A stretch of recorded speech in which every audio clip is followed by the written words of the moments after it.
चाहे जहाँ क्योंकि वेद इत्यादि के मंत्र नहीं बोले जाते हैं, इसलिए वहाँ पवित्रीकरण बहुत जरूरी है। शुद्धिकरण के बाद में आप ये देखिए कि यजमान को बैठाया तो यजमान का मुख पूर्व हो, सबसे बढ़िया। पूर्व यदि सुविधा नहीं तो उत्तर मुख, उत्तर नहीं हो तो पश्चिम मुख भी बैठाया जा सकता है, लेकिन दक्षिण की तरफ मुँह करके नहीं बैठाना चाहिए, क्योंकि प्रेत और पितरों का कार्य दक्षिण मुख होता है। इसलिए अब आपको करना क्या है, मान लीजिए पूर्व बैठा दिया तो सबसे पहले अपने को वहाँ जो पूजा करने का जो स्थान है तो वो मंडल इत्यादि अपने को बनाना कि पूजा कहाँ करनी, किसकी करनी। तो उसमें अपने को ये रखना चाहिए, एक कोई चौकी या पाटा कोई ऐसी चीज़ लीजिए, उस पर लाल और सफ़ेद 2 वस्त्र हों। तो अपने पूर्व मुख करेंगे तो दाहिने हाथ की तरफ लाल वस्त्र और बाएं हाथ की तरफ सफ़ेद वस्त्र आप बिछाइए, और उसको बांध करके फिर लाल वस्त्र पर गेहूं से 4-4 की 4 षोडश मातृकाएँ बना दीजिए, और सफ़ेद वस्त्र पर चावल से 3-3 के 3 नवग्रह बना दीजिए। और इन दोनों के बीच में जो आगे की जगह है उसमें आप गणेश जी को स्थापित कर दीजिए, और पीछे जो है ना प्रधान की कोई फोटो या जो भी सुविधा हो, प्रधान के लिए कलश इत्यादि भी होता है जो भी, तो प्रधान की फोटो आप लगा दीजिए।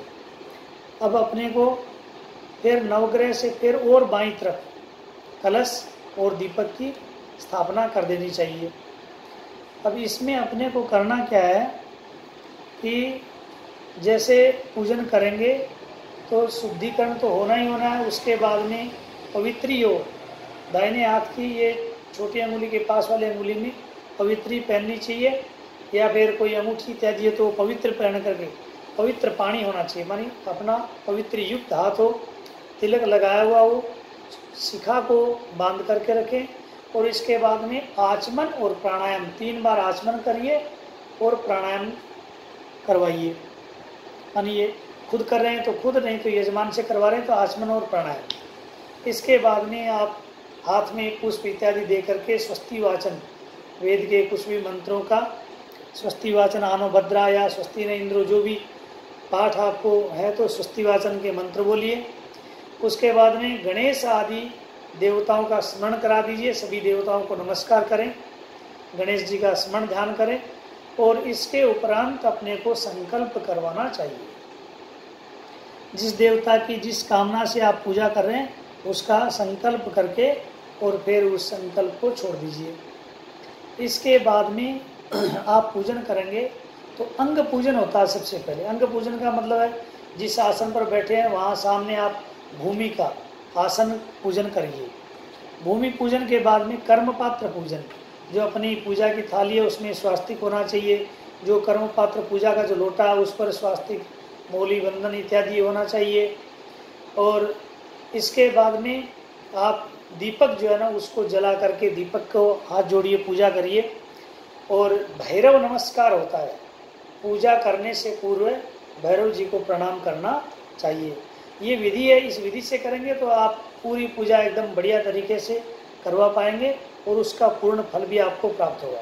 भैरव नमस्कार होता है, एक दिग्रक्षण होता है, पीली सरसों अगर है तो उसको चारों तरफ फैला करके यहाँ कोई भी नकारात्मक ऊर्जा नहीं हो, इसके लिए पीली सरसों को विकीर्ण किया जाता है। और उसके बाद में यदि आपके पास में शंख और घंटा है तो अपने बाएं हाथ की तरफ घंटा रखना चाहिए, दाहिने हाथ की तरफ शंख रखना चाहिए। शंख और घंटा को भी रोली गंध पुष्प लगा करके इनका पूजन कर दीजिए।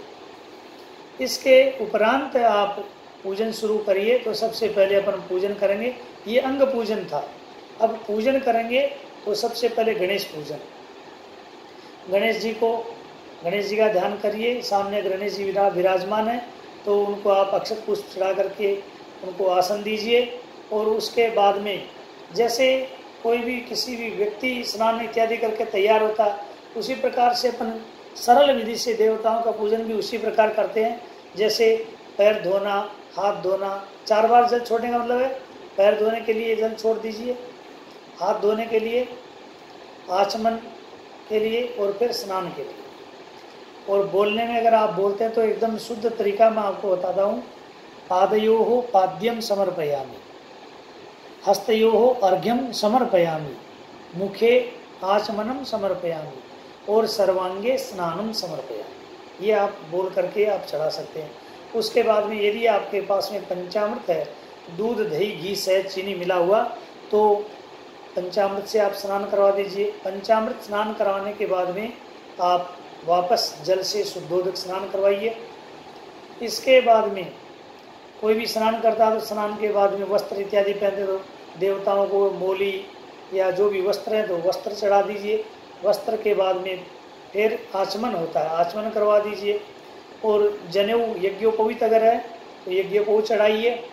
यज्ञोपवीत के बाद में भी आचमन होता है और आचमन के लिए जल छोड़ दीजिए। इसके उपरांत आप रोली लगाइए, गंध चंदन लगाइए, चावल चढ़ाइए, पुष्प चढ़ाइए, पुष्पमाला तो माला चढ़ाइए। गणेश जी को दुर्वा विशेष प्रिय है, तुलसी गणेश जी को चढ़ती नहीं है, इसलिए गणेश जी को दुर्वा चढ़ाइए। और भी अनेक प्रकार के आपके पास में पुष्प वगैरह जो भी वो चढ़ाइए। और इसके उपरांत अबीर गुलाल सिंदूर ये है तो थोड़ा थोड़ा ये भी आप चढ़ाइए। इत्र अगर है तो इत्र भी आप उनको चढ़ा दीजिए। और धूप जला करके आप धूप करिए। दीपक का दर्शन होता है, धूपम दीपम दर्शयामि। फिर ये करके हस्त प्रक्षालन करके आप भगवान गणेश जी के सामने नैवेद्य अर्पित कीजिए। नैवेद्य के बाद में फिर आचमन के लिए जल छोड़ दीजिए और उसके उपरांत आप फल चढ़ा दीजिए। फल के बाद में पुनः आचमन दीजिए और उसके बाद में तांबूल यानी पान का पत्ता, लौंग इलायची मिला हुआ है तो वो, या फिर लौंग इलायची आप चढ़ा दीजिए। तांबूल के बाद में दक्षिणा आती है, आप दक्षिणा चढ़ाइए जो श्रद्धा हो आपकी।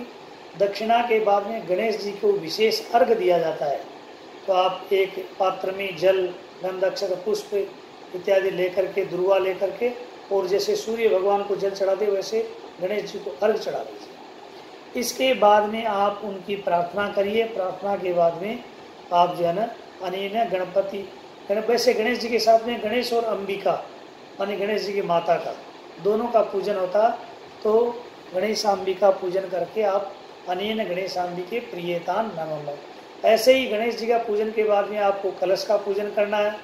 कलश के पूजन के बाद में अगर आपको है समय तो पुण्यावाचन करना चाहिए। पुण्यावाचन के बाद में मातृका पूजन, षोडश मातृका और घृत मातृका पूजन करना चाहिए। और इसके बाद में नांदी श्राद्ध करना चाहिए। नांदी श्राद्ध के बाद में आपको बाईं तरफ जो ग्रह पूजन है, ग्रह स्थापित है, उन नवग्रहों का पूजन करना चाहिए। और नवग्रहों के पूजन के बाद में रक्षा विधान मानी यजमान जो है वो ब्राह्मणों को रक्षा बांधे, तिलक लगाए, और फिर ब्राह्मण यजमान को रक्षा बांधे और तिलक लगाए। और इसके उपरांत आपको ब्राह्मण का वर्ण करना चाहिए कि मैं अपने अनुष्ठान पूजा के लिए अमुक अमुक ब्राह्मण को वर्ण करता हूँ। उनको वस्त्र इत्यादि दे करके वर्णित करे ब्राह्मण को। और उसके उपरांत जो है ना अपने को प्रधान जो देवता उसका पूजन करना चाहिए। इन सब का पूजन हो जाने के बाद में आरती करनी चाहिए। आरती के बाद में मंत्र पुष्पांजलि और प्रदक्षिणा करनी चाहिए। और प्रदक्षिणा के बाद में साष्टांग प्रणाम इत्यादि, पुरुष को साष्टांग प्रणाम करना चाहिए और स्त्रियों को मस्तक टिका करके प्रणाम करना चाहिए भगवान को। और इसके बाद में जो है ना विष्णु स्मरण, अर्थात किसी भी पूजा के अंत में 3 बार विष्णु भगवान का स्मरण करना चाहिए, जिससे किसी प्रकार की कोई कमी त्रुटि हो तो वो पूरी हो जाती है। और उसके बाद में आपको जहाँ आप बैठे हैं आसन के पास में हाथ लगा करके मस्तक में स्पर्श करना चाहिए, जिससे पूजा का फल प्राप्त हो जाता है। भगवते शक्राय नमः ऐसा बोलते हुए, और वहाँ से उठ करके अपने से बड़े बूढ़े बुजुर्ग, माता पिता, गुरु, ब्राह्मण जो भी हैं सबको प्रणाम करना चाहिए। ये एक अपनी पूजा करने की विधि है जो मैंने सरल तरीके से आपको बता दी। और अगर छोटे रूप में अपन इनको पूजा करते हैं तो गणेश पूजन किया, कलश पूजन किया, मातृका पूजन, नवग्रह पूजन किया, और उसके बाद में रक्षा विधान किया और प्रधान का पूजन कर देना चाहिए। ये छोटे रूप में कई लोग थाली में भी, जैसे मान लो जहाँ जल्दी की आवश्यकता होती है तो एक ही स्थान पर जो है ना पहले गणेश जी का पूजन कर दिया, फिर कलश का पूजन कर दिया, षोडश मातृकाओं का पूजन कर दिया, नवग्रहों का पूजन कर दिया, राखी और तिलक माने यजमान ब्राह्मण को बांधे, फिर ब्राह्मण यजमान को बांधे, और फिर जो भी प्रधान देवता उसका पूजन किया और प्रणाम इत्यादि करके पूजन को संपन्न करना चाहिए। जय श्री राम, जय श्री राम। ये मैंने आपको एक जो पूजा की सरल विधि है वो मैंने आपको बताई है। आपको अगर अच्छा लगे तो आप इसे अपना सकते हैं।